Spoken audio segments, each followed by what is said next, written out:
littérature et le mal par Georges Bataille. Monsieur Georges Bataille, je voudrais que nous examinions le titre d'abord de ce livre avant d'entrer dans le livre lui-même. Le titre déjà permet de poser un certain nombre de questions. Quel est le mal dont vous parlez?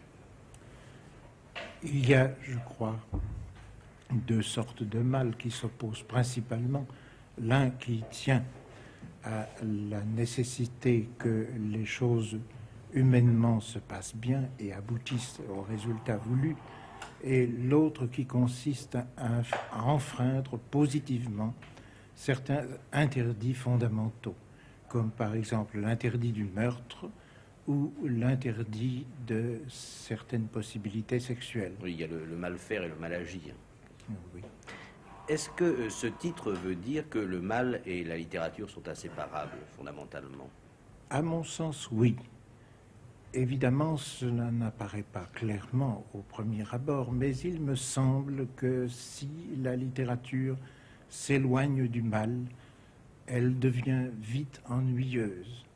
Cela peut étonner.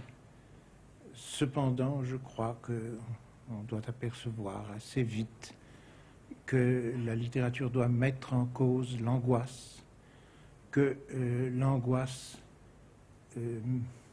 est toujours fondée sur quelque chose qui va mal, sur quelque chose qui tournera gravement mal sans doute, et que c'est en mettant le lecteur dans la perspective, tout au moins devant la possibilité d'une histoire qui tournera mal pour ceux auxquels il s'intéresse. Je prends pour simplifier la situation du roman.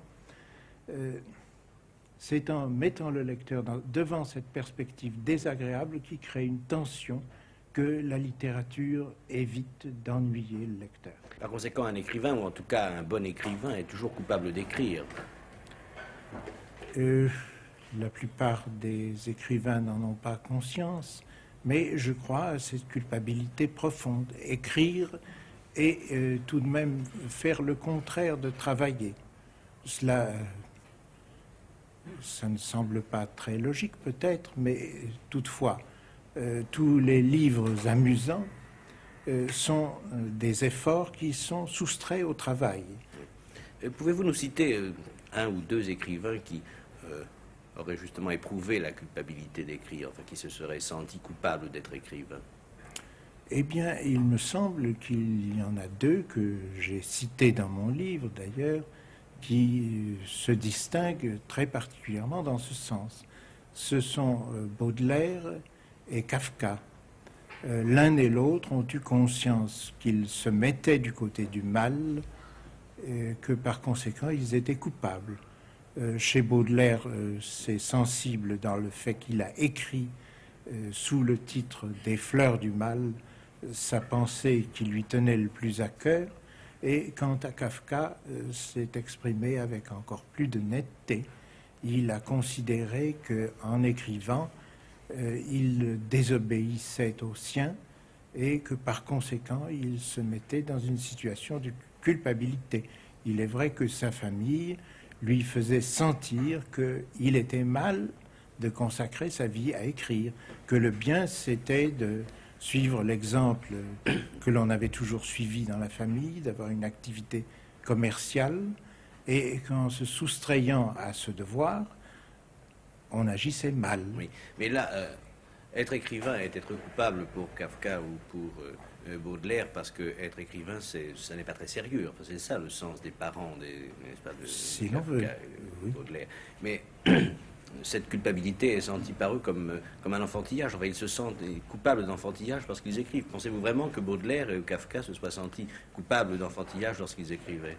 Je crois que très expressément, et même d'une façon parfois exprimée, ils se sont sentis dans la situation de l'enfant devant les parents, de l'enfant qui désobéit et qui par conséquent se met dans une situation de mauvaise conscience parce qu'il se rappelle des parents qu'il a aimés et qui lui ont constamment dit qu'il ne devait pas faire cela, que c'était mal, et cela dans le sens le plus fort du mot. Mais si la littérature est un enfantillage, ou s'il est coupable, si on est coupable d'écrire parce que la littérature est un enfantillage, vous devez penser que la littérature est donc une chose très puérile. Enfin. Et je crois qu'il y a quelque chose d'essentiellement puéril dans la littérature.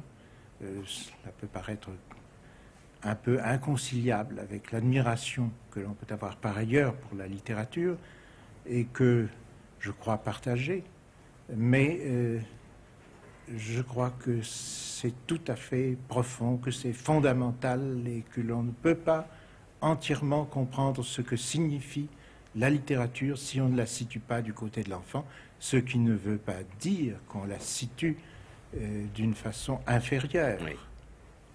Vous avez écrit un livre sur l'érotisme. Est-ce que l'érotisme en littérature est un enfantillage, selon vous? Je ne sais pas si la littérature se distingue de l'érotisme en général à cet égard, mais il me semble qu'il est très important d'apercevoir le caractère enfantin de l'érotisme dans son ensemble. Est érotique quelqu'un qui se laisse fasciner comme un enfant par un jeu et par un jeu défendu. Et l'homme que l'érotisme fascine est tout à fait dans la situation de l'enfant vis-à-vis de ses parents. Et il a peur de ce qui pourrait lui arriver et il va toujours assez loin pour avoir peur. Il ne se contente pas de ce dont les adultes vraiment sains se contentent. Il lui faut avoir peur. Il lui faut se retrouver dans la situation où il était enfant et où il était menacé constamment d'être grondé, même très sévèrement, d'une façon insupportable, intolérable. J'ai pu laisser entendre, ou vous avez peut-être pu laisser entendre aussi que cet enfantillage ou cette puérilité, vous les condamniez. En réalité, je pense qu'il serait bon de revenir au titre de votre livre, et encore une fois à la littérature et le mal. Ce n'est pas une condamnation de la littérature ni du mal. Je voudrais que vous indiquiez la direction générale de ce livre.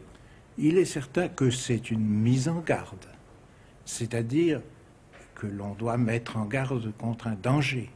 Mais il est possible que lorsqu'on a mis en garde contre un danger, on donne à celui que l'on a mis en garde des raisons de l'affronter. Et je crois qu'il est essentiel pour nous d'affronter le danger que représente la littérature. Je crois que c'est un très grand et très grave danger, mais que l'on est vraiment homme qu'en affrontant ce danger.